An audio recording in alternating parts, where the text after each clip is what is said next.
ready to bring that up. Yeah.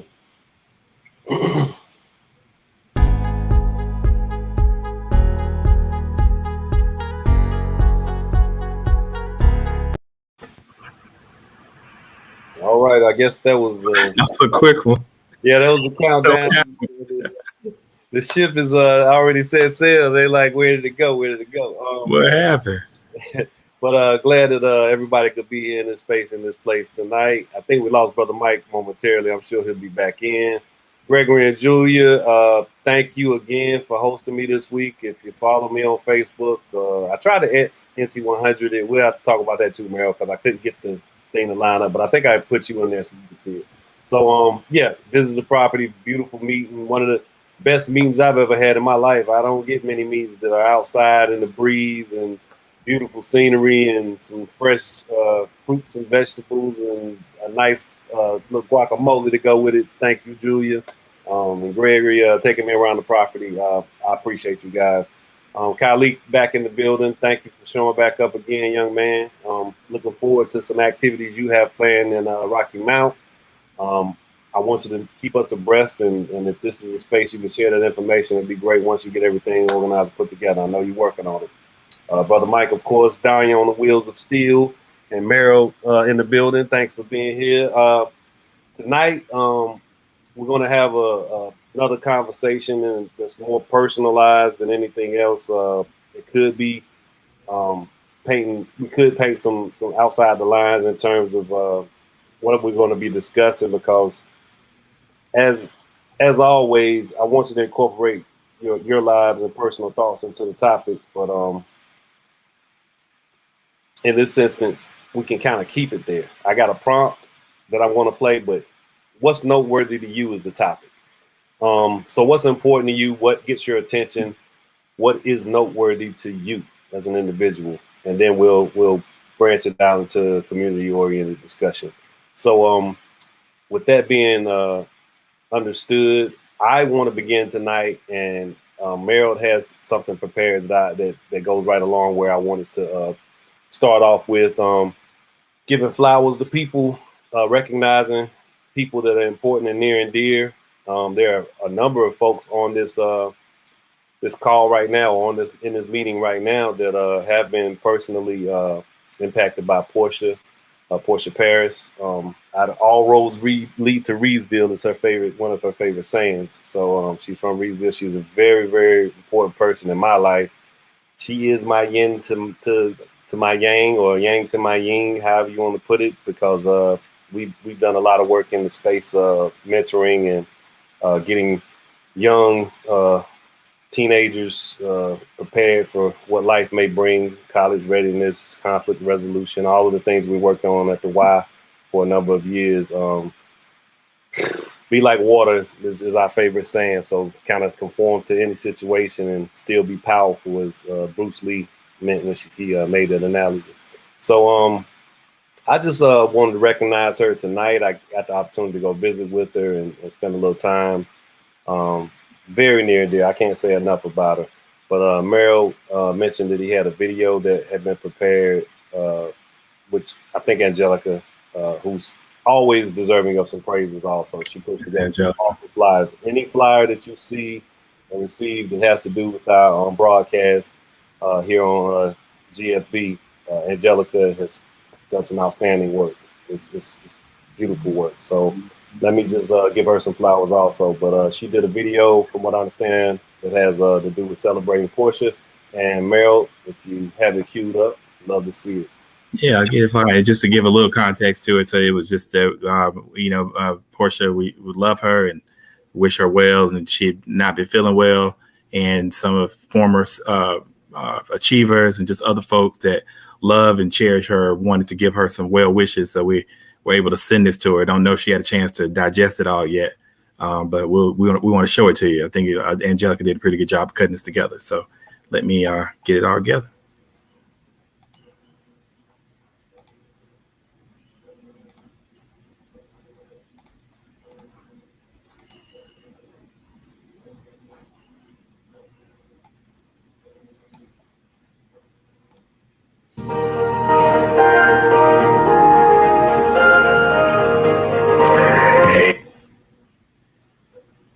this video is for you, Portia. We hope that you are doing a little bit better and you will be up on your feet and back in the land of community activism and supporting our young people. So we just want you to get well. We love you, and I hope you enjoy the card that our friends and colleagues have put together, and our students to honor you. So rest, holler at us when you need us, and have a great day. Get well. Portia, we love you. Just hearing about your surgery, and we want to make sure that you know how much we love you, and you're going to recover, and we'll be back making hot dogs. Hello, Mr. Portia. We wanted to wish you a speedy recovery, and we are praying for you. We miss you and hope that you will return soon. Hey, Miss Portia. I just heard the news recently, but I want you to know that you are always in me and my family's thoughts. You're always in our prayers. We just want to send our love and our positive energy towards you right now. Anytime me or my family need anything, you have always provided. You've always been there. And anytime you've seen me personally, you've always spoken life into me. And I will forever be thankful for you, Miss Portia. Miss Portia, I know that you are a strong and faithful woman of God. And I know that God is in the miracle working business. He will restore our health and heal all our wounds. We also know that with God, trouble does not last always. And Miss Portia, we would ask you to continue to stay strong for us, and we'll continue to stay strong for you on the outside, and we'll just continue to pray for you, and we love you, and then we'll see you soon. Hi, Miss Portia. This is Allison from the Achievers Program. I heard about your surgery, and I just wanted to wish you a speedy recovery. I'm keeping you in my prayers. Hope you get well soon. Hi, Miss Portia. This is Bridley. I just wanted to thank you for everything that you have done to get me to where I am today, and I wish you nothing but the best in your recovery. Hey, Miss Portia, this is Valencia. I just wanted to say that I'm praying for you and I hope you have a speedy recovery. I love you. Hello, Miss Portia. Just wanted to let you know that we were thinking about you and praying for you, and can't wait to see you out and about again. You have done so much for the youth in Rockingham County. We're just excited about all the things that you've done and what you'll continue to do. So, just saying, get well soon. Love you. Hey, Miss Portia, this is Angelica. I just want to let you know that I am keeping you in my prayers, and if you need anything, please let me know. And I just want to say thank you so much for everything that you have done for my family, for myself. And so please let me know if you need anything. And I'm just keeping you in my prayers, praying that God heals you and strengthens you, and I pray that gives you peace and joy during this time, and a speedy recovery. Love you.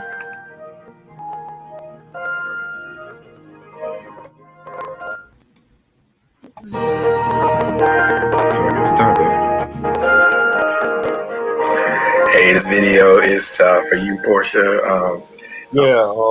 Thanks for playing that, Meryl. Recognize a couple of achievers in that video that, it's always nice to see some young people that you had the opportunity to work with and how they grow and prosper and deal with all that life throws at them.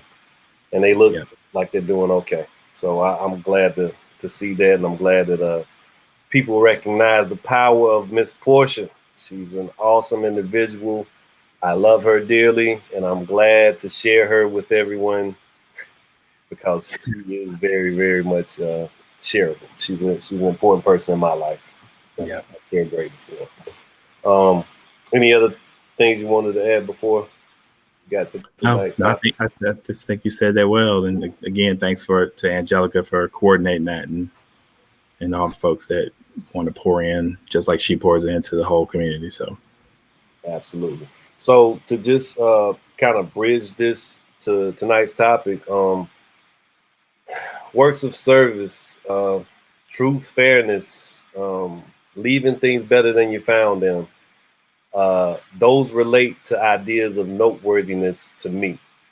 So if I bring that into tonight's discussion and what I'm framing it around from my perspective, just think about what's noteworthy to you in regards to some moment that you might share and then attach it to the bigger picture.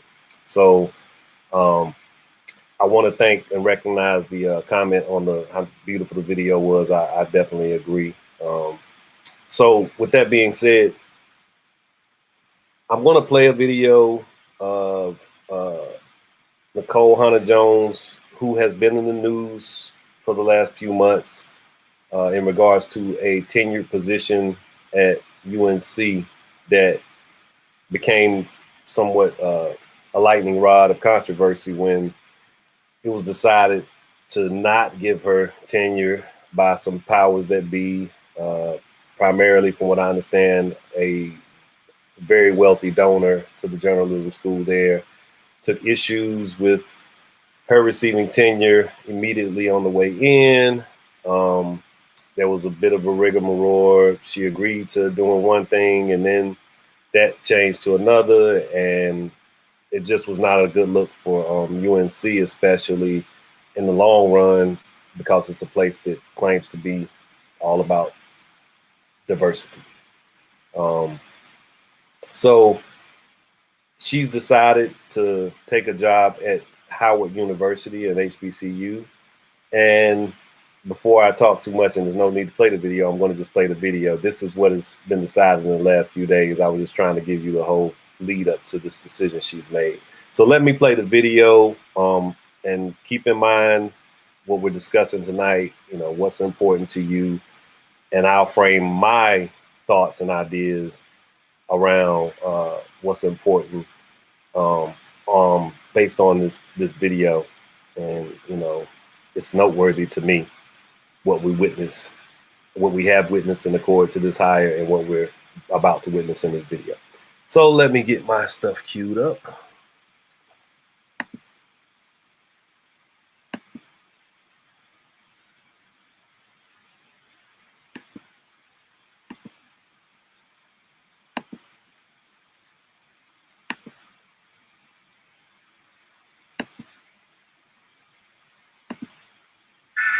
We reported how University of North Carolina trustees agreed to offer tenure to journalist Nicole Hunter-Jones after weeks of controversy. She is here with us now for her first interview since the offer was approved.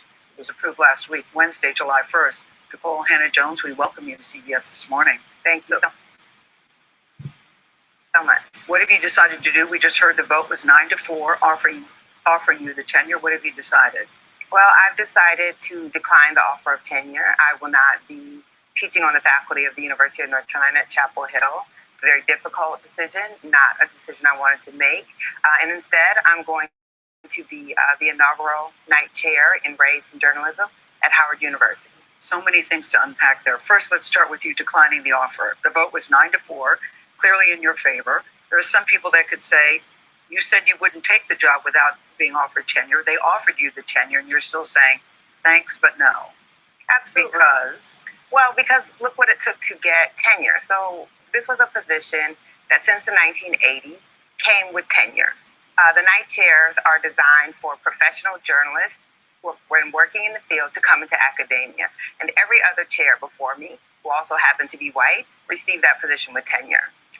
It had never been denied. No one had ever been denied tenure before. Exactly. And I went through the tenure process, and I received the unanimous approval of the faculty to be granted tenure. And so to be denied it and to only have that vote occur on the last possible day, at the last possible moment, after threat of legal action, after weeks of protest, after it became a national scandal, it's just not something that I want anymore. Because there were two chances, it seems to me, they could have voted for tenure in November.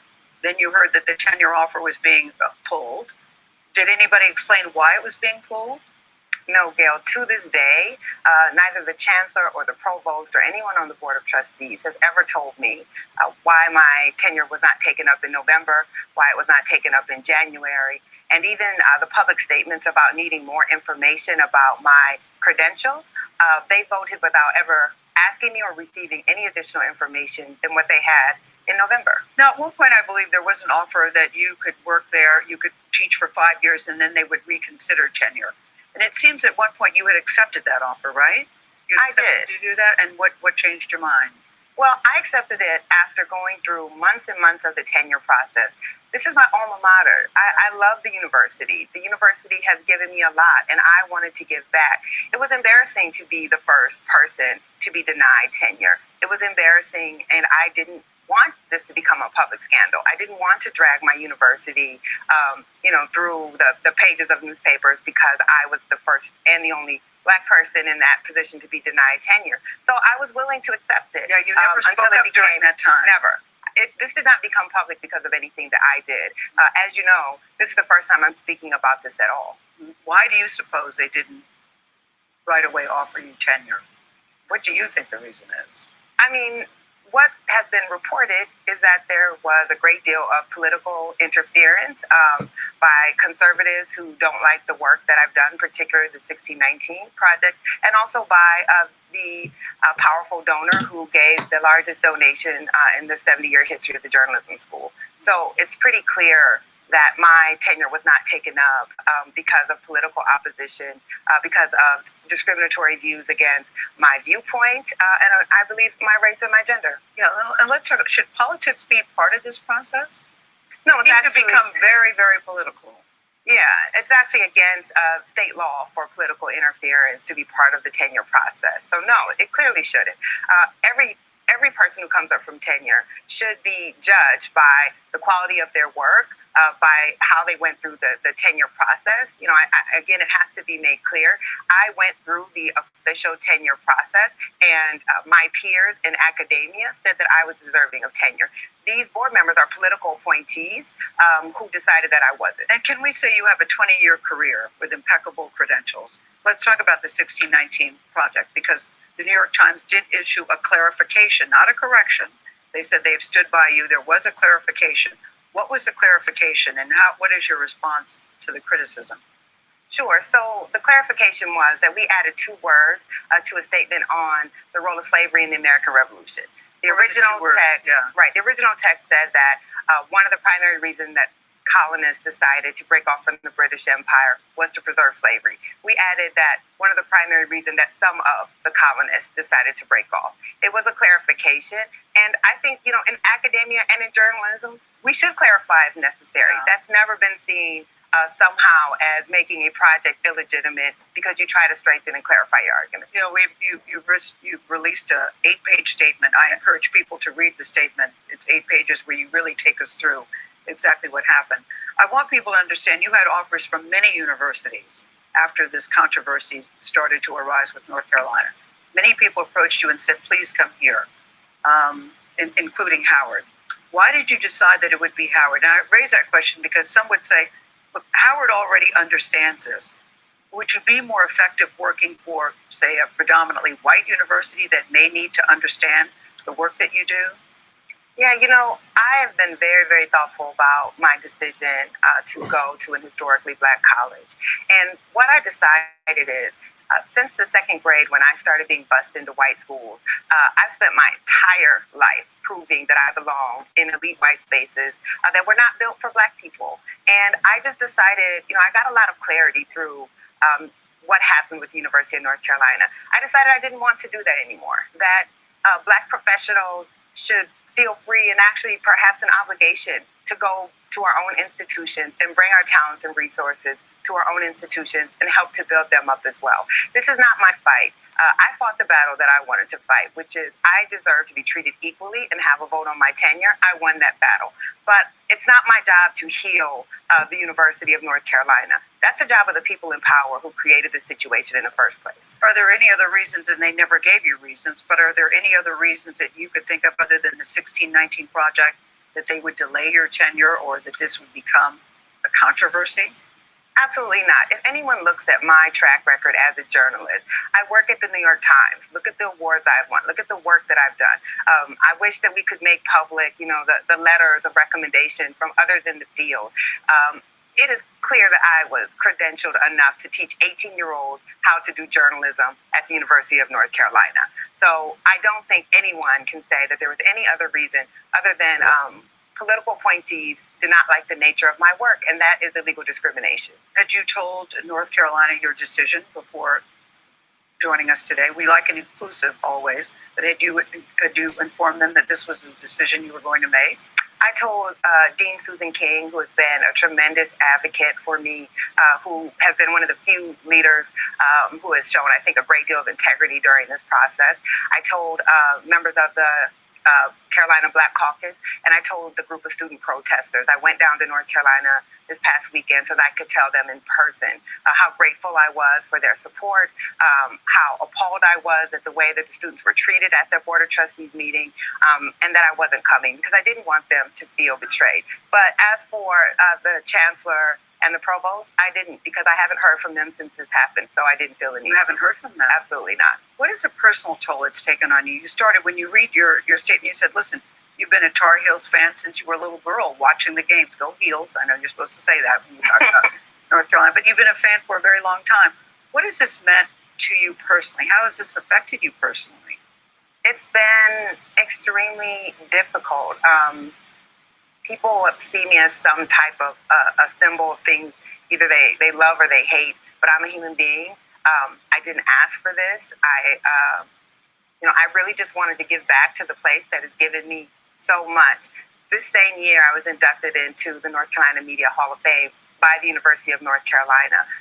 The organization I founded, the Ida B. Wells Society for Investigative Reporting, is housed at the University of North Carolina. I was so excited to have the opportunity to engage with students the way that my professors engage with me.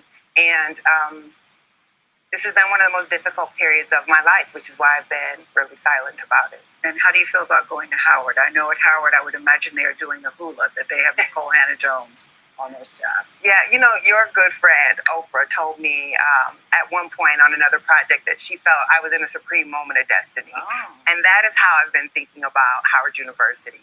One of my few regrets in life is that I didn't go to Howard as an undergraduate. And I have long wanted to be a part of the Howard family. And it's just so clear that this is the right thing for me to do at this moment. Howard has an amazing journalism program. As you know, I'm bringing with me, at this point, $15 million in resources to help build up investigative reporting and journalism at Howard and other historically Black colleges. I'm trying to raise a total of $25 million. So to be able to bring that type of resources to a university that always punches above its weight, I'm so excited. Something great came out of this. I think we will say congratulations to you, Nicole Hannah-Jones, and we'll get a statement from the University of North Carolina. Thank you so much for telling us this morning. Thank you. All right. I think I'm doing this correct. Okay. All right. I guess I'm back now. Discover and compare the smartest credit cards, mortgage lenders, and more. Yeah. All right. Now I'm all the way back. So I played it in totality because you would have to go back a couple months to get a full context, but that's the primary person involved, like primary sourcing. Her perspective definitely matters. I put this in my realm of thinking in terms of why it's noteworthy to me. I am a scholar, academic, what have you. There are certain elements of the story that I had a bit of hesitancy to accept at certain points, and part of it was about her receiving tenure, the way that she was supposed to get it. I think there's some things that were left out of that discussion, but it's okay. She got what she wanted, right? At the end of the day, she turned it down to go teach at the HBCU that would have probably loved to have had her however long ago she was in the market for doing that type of fellowship. So my main takeaways and the thing that prompts me to tonight's topic discussion of what's noteworthy to you is how do we get an opportunity to do something that hasn't been done before and turn it down as a celebratory moment, and it doesn't really fix anything? And just to be clear on my perspective, when may not have fixed anything if she took the job. But you're inside of a place that you know lacks representation of people like you.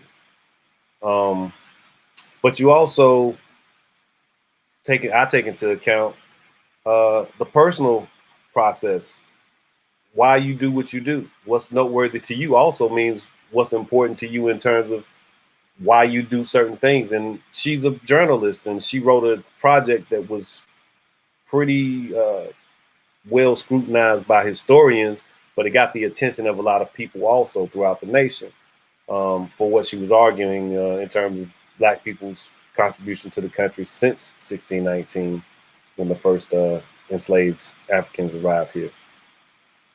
I get a comment say, no, she did not get she did get the job. She turned it down. She may not have gotten it the way that she wanted it. She actually agreed at one point, and she admitted that she would take the 5 years of working before she got tenure. So yeah, it didn't come easy, but she got what she wanted. They offered her tenure. They offered her a full tenure position. So anyway, what I'm getting at is, in this life, if you are fortunate enough to be someone that can move the needle, part of me feels like when she says at one point in the interview that this is not my fight, then what was your fight?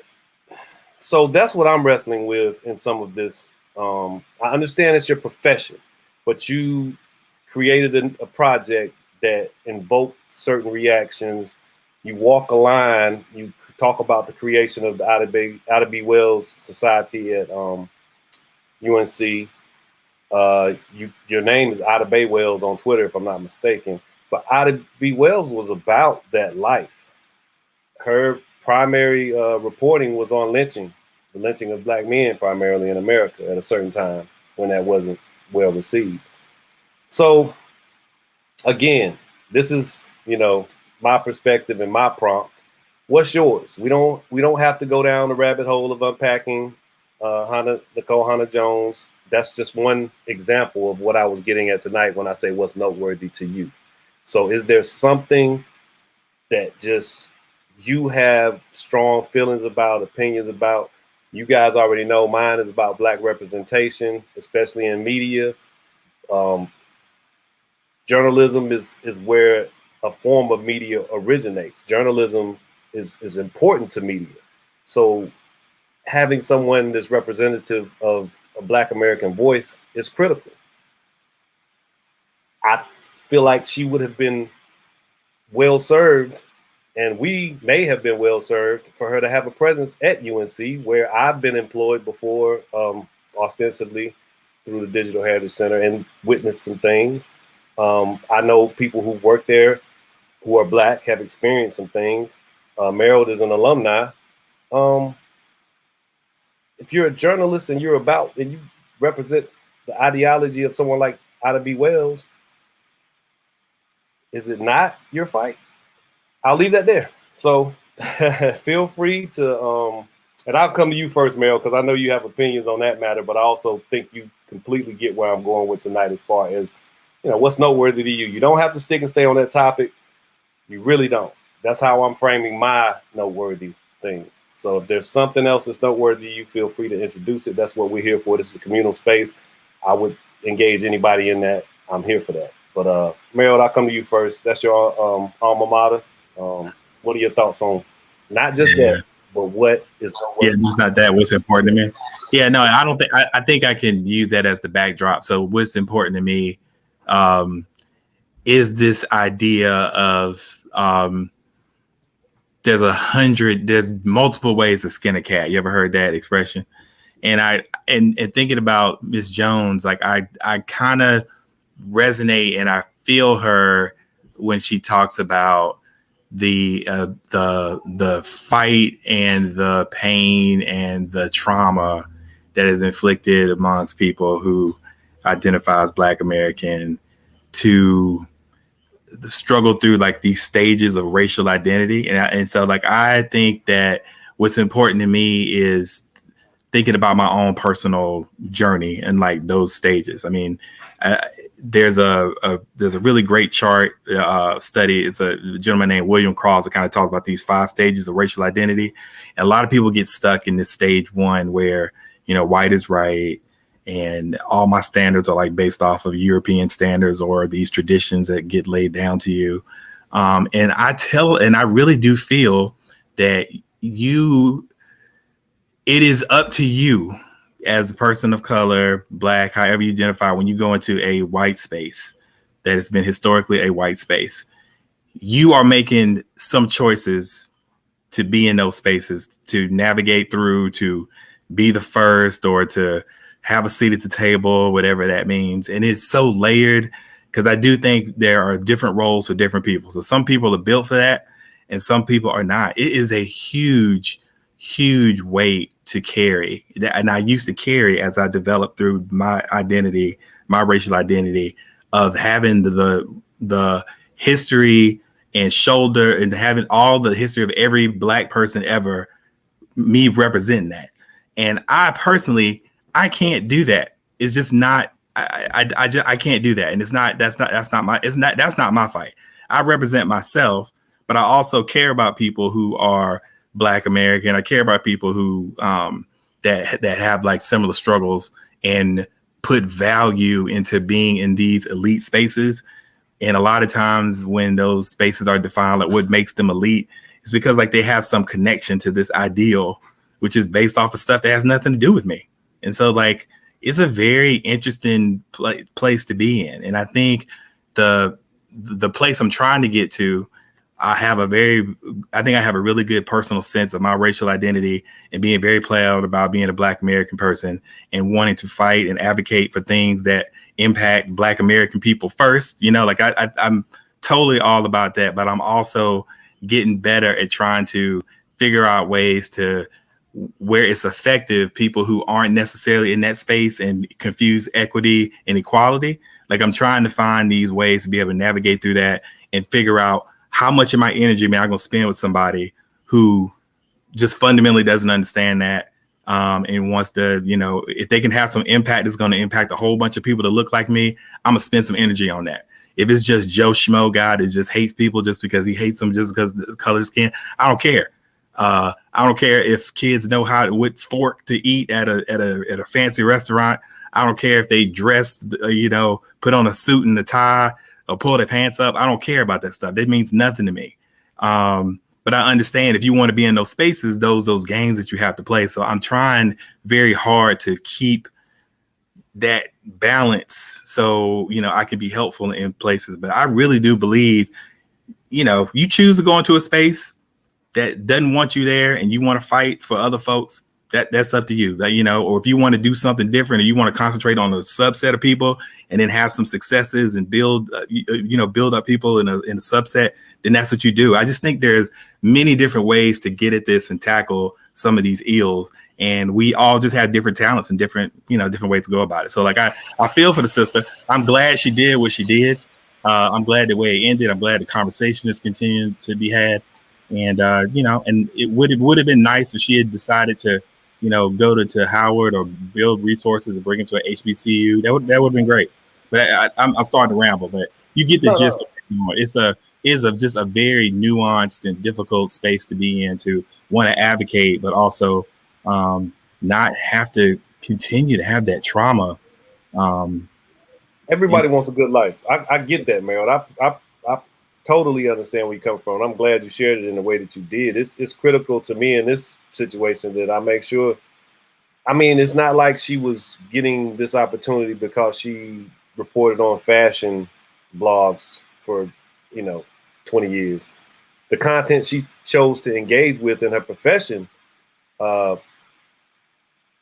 is the type of content that's going to bring some barbs your way. It's not going to make things as easy, and that's commendable. But when you get to the point of, the potential to really be in a transformative space and be highlighted on the way in. I know personally speaking, like say some of the UNC stuff, there are people there who already struggle in some of this stuff. The CBC at Carolina struggles with some of these things. And now here's this lightning rod, all this attention is brought, and now it's gone. It dissipates. There are people who could have benefited from her presence because the eyes would have been watching. So there's a lot to really think about, and the personal aspect is highly critical. Danielle says, have you or anyone ever worked in a place where you were not wanted, where you know the legislature and donors were advocating for your failure? I have. It's horrible. It's miserable place to be. Absolutely. Yeah. Yes, I have. Got to make a living.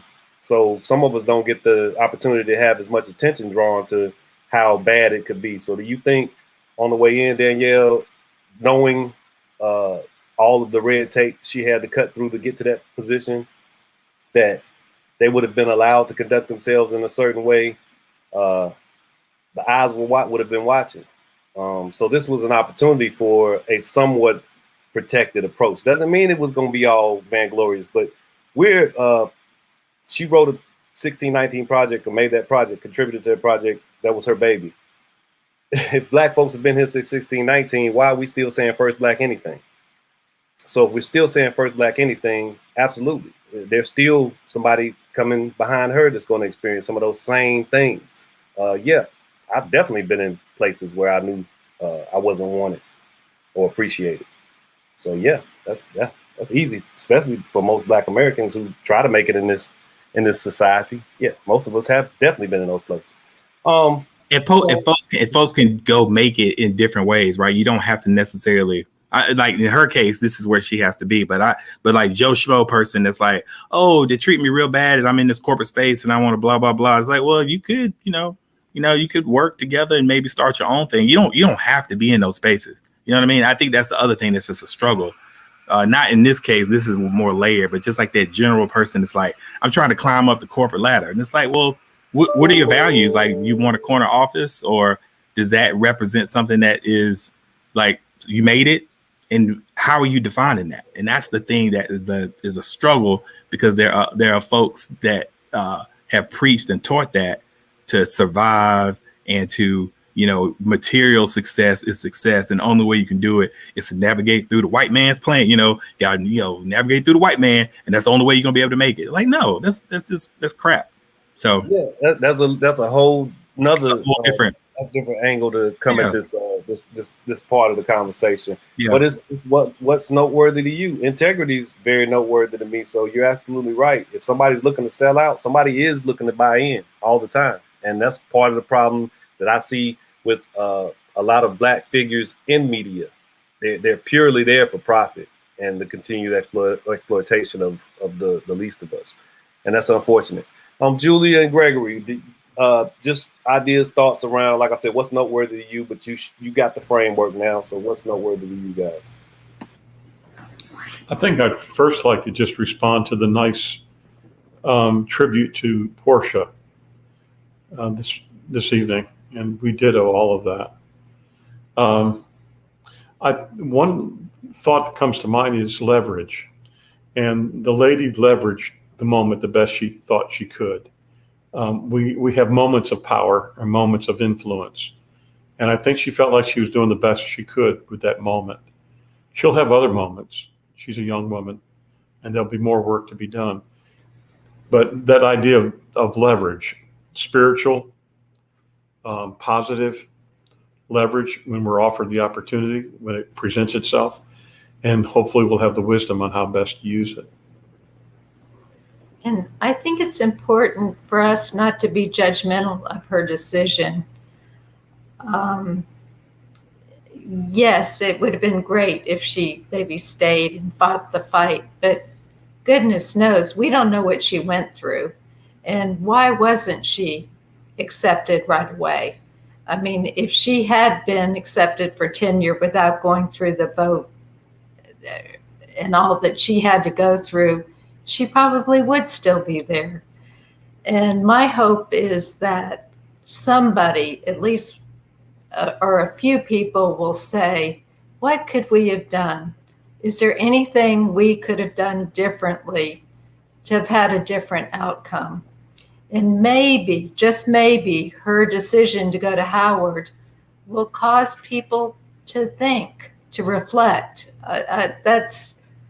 That might be too lofty, but that is the hope that we'll learn something from this.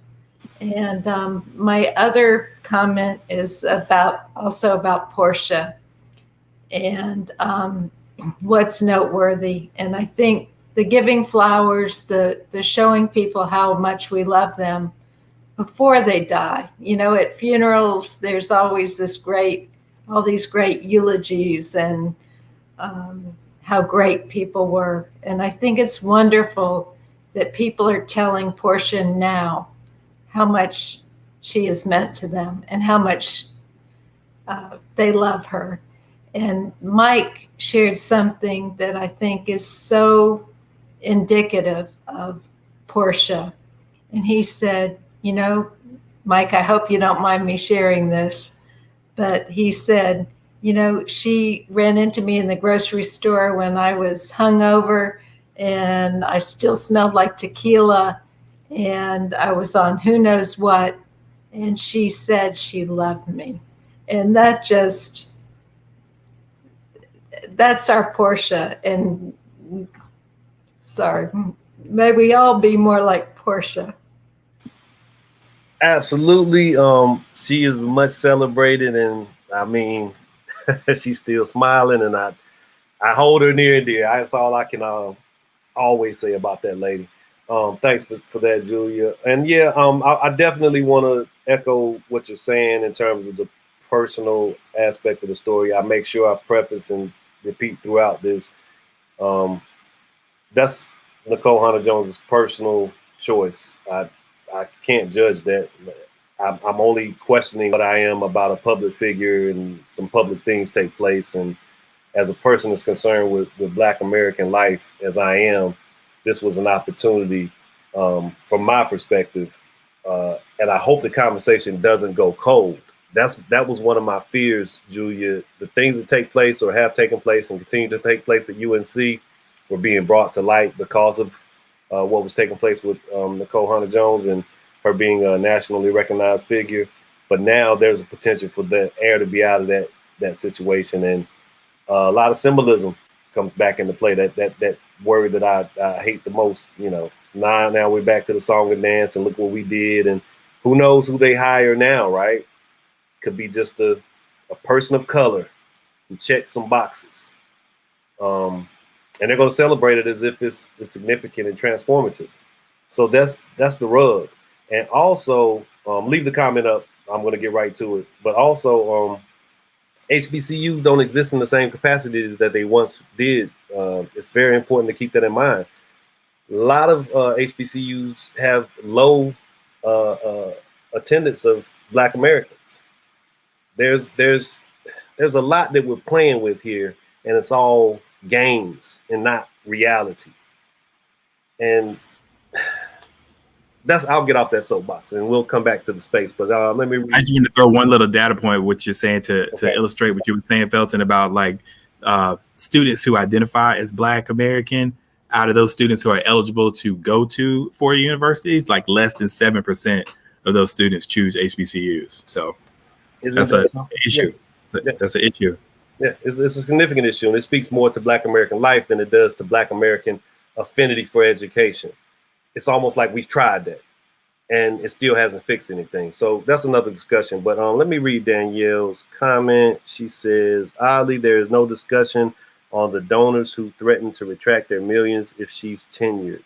No discussion about the politically appointed trustees advocating for her firing. Just observation on her decision to allow UNC to address her own foundations rooted in systemic, to address their own foundations rooted in systemic white supremacy, or systemic supremacy, systematic supremacy. I'm sorry, I'm definitely blurring words right now. I think I can get through 2 sentences, Danielle, before I start, running stuff together. Are you meaning discussion in this space? Because I just was framing tonight's topic around my observation on what I thought was noteworthy. And it was purely for me to make sure I highlighted Hannah Nicole Jones, which whatever she covered in that interview was all that I kind of wanted to keep in the framework of the conversation. I wasn't doing a full fledged report on everything that took place. There is plenty of information to really go research that. So if that answers your question better, I hope so. You can definitely go Google. I read another article that was pretty good about the guy who donated all of the money. So that, and also had the biggest issue with her becoming tenured immediately. So yeah, that's a different level of the conversation. I highlighted her because she's the primary source in this conversation. So I'm talking about what she said in response to everything that's taking place. But anyway, off that soapbox, we have Khalik. Have we stayed in your ballpark? You're a highly mature young man, or do we need to talk about something? Thank you. We where you need to be? All right, man. What are your thoughts? Give me some of your thoughts. Well, my thoughts. So I respect the sister, whichever decision she makes, because absolutely our people need representation. But why not go to a table of our own? And is how we're approaching a PWI? Is it approaching a predominantly white school? I'm sorry. Is it approaching? What do you mean? As far as demographics. Oh, probably so. That's the whole conversation we're having. A lot of HBCUs are just that. In the history of the school, there's not a significant contribution in terms of Black American students. It's just the fact that celebrating more symbolism, in my opinion. And I went to HBCU, but it's more symbolism that comes into play, and less real, tangible. This is what this university did specifically for Black Americans, and we can see the proof here, and here. Okay. Thank you for being more elaborative. But as far as that, I respect her for her decision that she made. And it would have been amazing if she chose to go to Tar Heel to represent our people. But maybe she felt, why not go to a table, where I wanted, where I feel at home at Howard University, because it is still a HBCU, even though it may be approaching a predominantly white school. So I respect her decision. I appreciate that. Is there anything from your perspective, and it does, like I said, it doesn't have to be about this what I thought was noteworthy. What is there anything noteworthy to you that you want to put on the table? What's noteworthy to me? I say morals. Can't legislate morality. Always remember that. You can try, but you can't legislate. That has to come from me here, and living a little bit of life. But I appreciate your contribution there, man.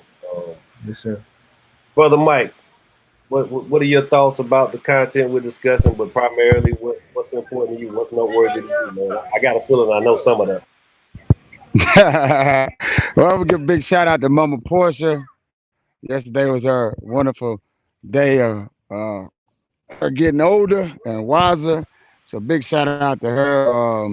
The wonderful things she poured in my life and most of the people on the screen's life and people watching, man. She's been a blessing to, I know me and I know all of us, man. As Sis Julia shared, man, anytime I seen Mama Portia out and about, in whatever conditions I was in, she accepted me with her loving arms and just said, Michael, I love you. So I appreciate that, Mama Portia, if you're watching. And hope you enjoyed your birthday yesterday. And thank everybody on here, man, that shared y'all warm words about Mama Portia. I did get to speak to her yesterday. That made my day. I seen bro. I was a little jealous. I seen his picture with him, so I had to give her a call. But appreciate everybody. My words on this is that when she said this is not her fight, I kind of received that in a way like this is not just her fight; it's us to fight with her. And that she said this is not her fight. It means that like I ain't gonna fight this fight with this pushback from this school. That's what I got out of this. Like either you accept me for who I am because my resume speaks for me, or you don't. And I go on and give my resume to someone else that's gonna accept me, and I ain't gonna have that pushback.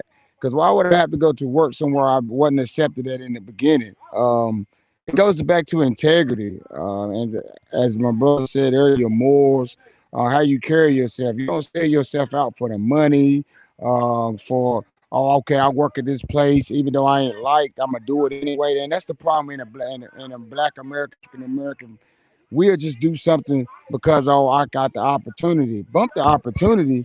If it's not no change in it, I don't want the opportunity. I don't do things for opportunity. I do things for change, and I continue for change. So I respect the lady for what she said about that because there was too much pushback, and she's not accepted with open arms when her resume speaks for her. Like before she even fills out the application, she puts in his resume. They already knows what she's about. She's got a name already made for herself. So accept her. So if you don't accept me like you accept everyone else and give them 10 years, then why should I come to you? It shows you the systematic racism things that is going on.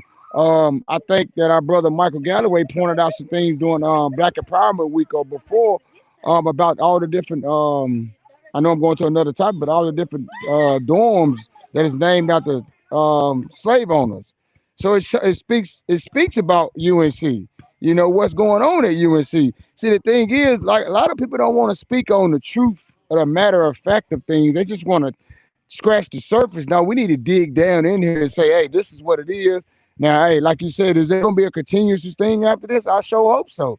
I mean, like she said, I think she said she went there and spoke to the protesters that's speaking up and speaking out. So it needs to be some continuously actions done about this on the grounds. The students need to fight for this type of stuff. And then not just the students, community members. And that's why we get change. You know, I know, like you said, if 16, 19, this has happened, why is this the first? Why is it the first? I mean, that's a good question. If it's 16, 19, why is it the first of for a lot of these things? That's a question that we should ask a lot of people. Yeah, and with regards to everything, again, Portia remains at the center. So yeah, I don't know why I didn't say happy birthday. Happy birthday, Portia. I want to make sure I let her know to make sure she watches this too. But yeah, it's not a easy situation. It's complex, and there's a lot of personal experience. I don't know Nicole Hannah-Jones personally. I can't tell you what was the right or wrong move in this situation for her personally. I'm speaking of this as an observer. And yes, her content, what she chooses to report on and engage in and write for the New York Times about is concerning Black American life. And I did see the statistic that Danya put up that Danielle mentioned, which Danielle, you got to come on the show sometime. We'll definitely chop it up. I look forward to that. But 71% Black. See, that's one of the problems with Black. What is Black anymore? That's why I'm specific when I say Black American.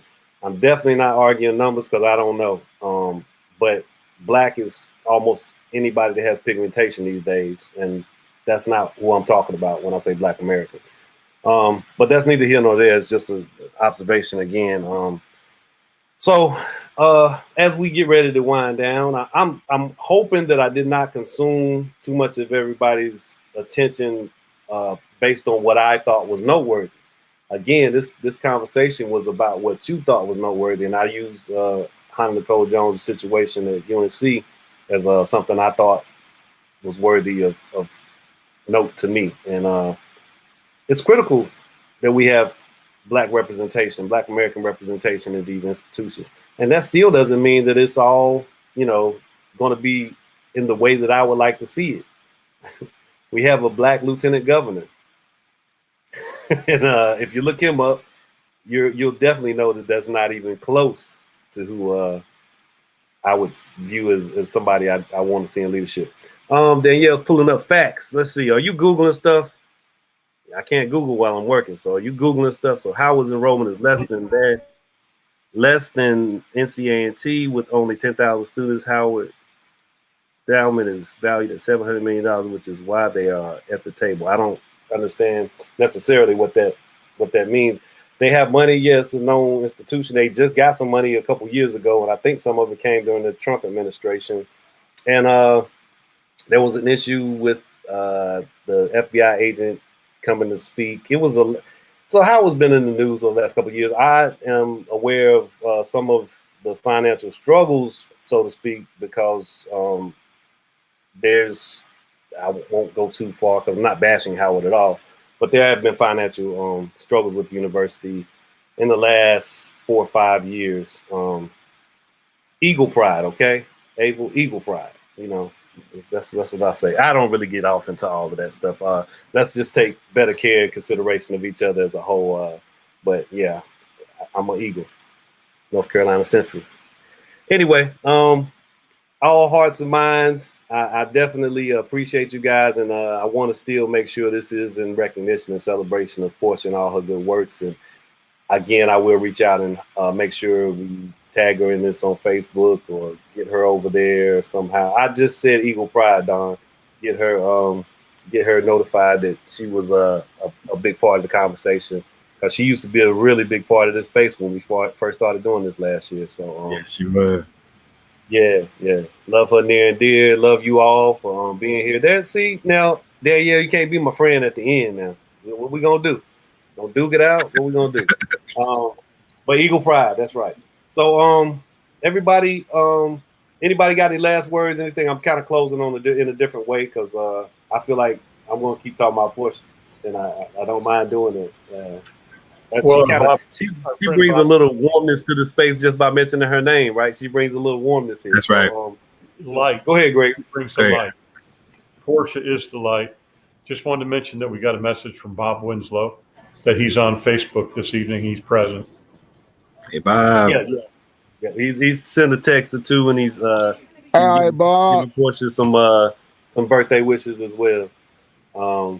So yeah, man. It's all love. I'll just skip over the HBCU part for now, right now. But it's all love, period. Because I appreciate you guys being in the space. I appreciate you guys sharing the time. This is community-oriented stuff. I had a wonderful meeting today with some other people about another project, but it'll make its way here for discussion also. I think it's just we need to be in conversation with each other as much as we can. And surprisingly enough, it seems that COVID and us running to our computers to have some conversations with other human beings has kind of opened the door for us to make this a habit. I was so glad to come and visit Julia and Greg at their property. I'm so glad to be out in the presence of people physically, but I swear to you guys, this is just as invaluable. Danielle said, go back to that for me, Danya. I'm in grad school at Central, but definitely not on board with your positions. That's fine. If everybody agreed, how boring would life be, Danielle? I don't want you to, I'm not speaking for you to just be like, yeah, Felton's right. No, challenge me, but come on air next time. I don't want you being a keyboard tough guy. And Don said something about, Mike, Mike said it and then he typed it. Don said, yes, Eagle, I hear you, but nothing basically said, yeah. It's all love. It's all love all the way around. Danielle, you got anything else you want to say? That's why I knew you were gonna come back with something. We'll chat more. We'll do more. We'll talk more. I appreciate you guys being in the space. Everyone have a wonderful. I wanted to share something real quick before you sign off. So again, I'm so glad we were able to dedicate this to Portia. We definitely have to tag her on here. But I just want to share something in Portia spirit and community spirit. Just want to make sure I mention there's a community event that is happening in Eden. So anybody watching or that was shared, there is the health department is doing a thing called Bring Summer Back. So there'll be a bunch of nonprofits. There'll be access to COVID vaccines. If people who live in Eden, if you go to I'll put it on our website, the Rockingham County DHSS.org site. They are providing free transportation for people in Eden to be able to get to the Freedom Park. It's on Saturday from 10 to 2. There'll be vendors, games, COVID tests. All of the health agencies are going to be there representing and supporting. There'll be food and all that type of stuff. NC 100 will have a table. We'll be out there talking to people.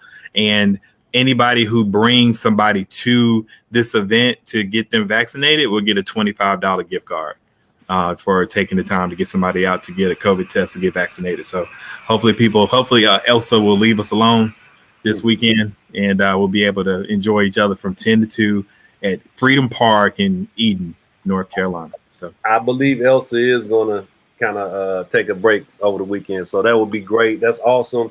I know I'm on the fence about trying to make sure I make it, man. But there's also something here in Greensboro called Street Talk. Mike and I'll probably be there that evening, I think. It's more of some of this. And as I state, I'm not here to be confrontational. I said it in street talk. But if I know something to share to the space, or if I have an opinion to express, a lot of times it's going to be based on something I pondered. It's not willy nilly. So I enjoy these conversations, and I enjoy these tough ways of figuring out the world and us.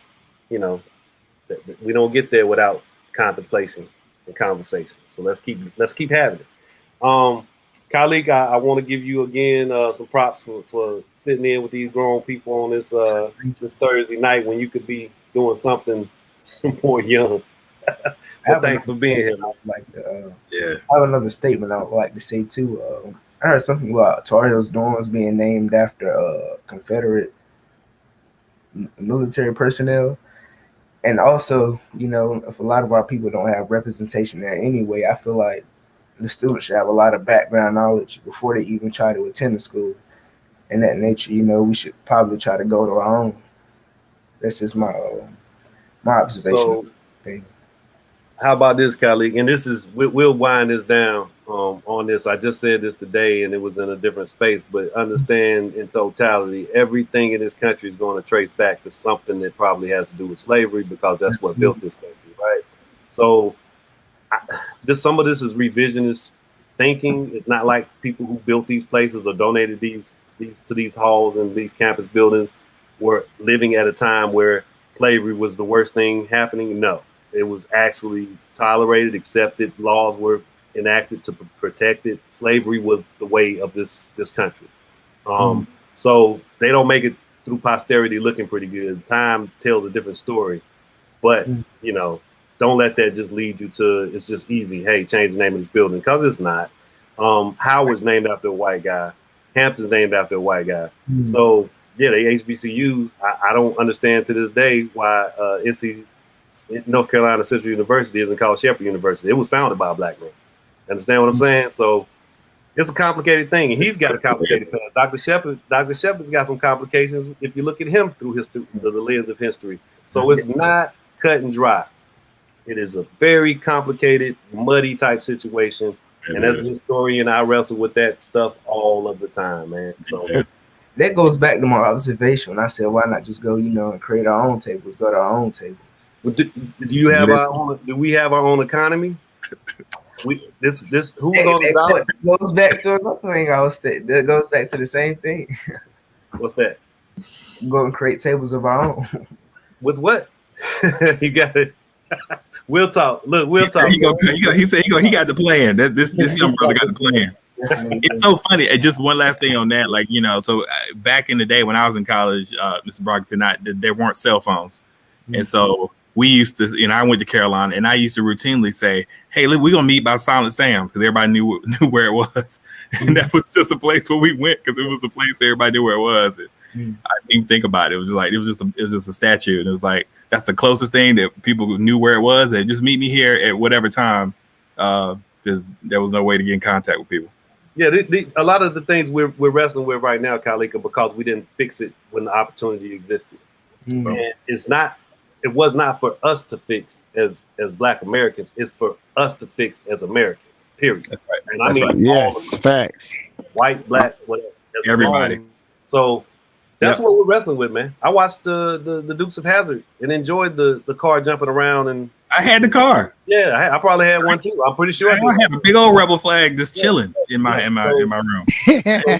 All of that matters, man. You say hey. Say hey. We're here to do more work and get better informed and keep having these conversations. And Meryl, thank you. Mike, thank you. Julian, Gregory, thank you. Yes. Khalik, I appreciate you, brother. Y'all stay up. Danya, great job. Hi, Jasir. Hi, Jasir. Hey, look, they say hey. Look, they say bye. And what's in that bottle? Love you, Portia. Love you, Portia. That's right. We love you. Love you, Mama Portia. Happy birthday. Right. Love everybody else on here. Peace and blessings. Peace. Good night.